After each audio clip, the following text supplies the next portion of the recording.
Forcimi i trashëgimisë kulturore dhe natyrore si mjet për zhvillimin e zonave rurale, titullohet studimi i promovuar paraditën e së enjtës në Universitetin Luigi Gurakuqi Shkodër, i përgatitur nga pedagogët e Universitetit të Firences Antonio Lauria, Francesco Alberti, Pietro Matraki dhe Gabrielo Paulinelli për rajonin e Shkodrës. Ky studim mbështetet në territorin e rajonit të Shkodrës dhe mundësitë që ai ofron për zhvillimin e turizmit në zonat rurale. L'idea è che noi abbiamo pikërisht për këtë proces shumë të rëndësishëm të nxisim dhe të nxjerrim në pa të gjitha pasuritë natyrore të rëndësishme që kemi, që janë të domosdoshme për zhvillimin e turizmit. Unë kam punuar që në vitin 2018-2020 në Malsinë e Madhe dhe kam pasur eksperjenca dhe mendoj që ka pasuri shumë të rëndësishme natyrore, të cilat duhet nxjerren patjetër në pa dhe unë i vlerësoj patjetër këtë pasuri.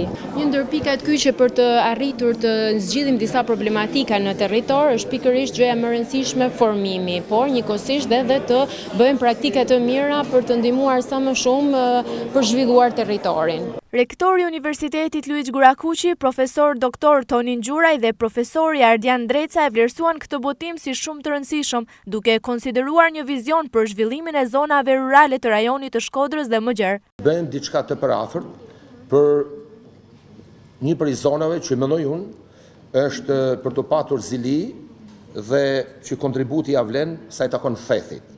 Ne kemi diskutuar në mënyrë informale edhe me profesor Drecen dhe unë mendoj që kjo agjenci nëpërmjet Departamentit të Arkitekturës në Universitetin e Firences dhe në leadershipin e profesor Antonio Lauria, ne të mund të bëjmë diçka të tillë për thethin apo ndoshta për një zonë tjetër brenda veriut dhe verilindjes së vendit që do jenë vetë departamentet dhe kërkuesit kolegë tanë që do të mund ta identifikojnë. Bëhet fjalë për një kthim të territori.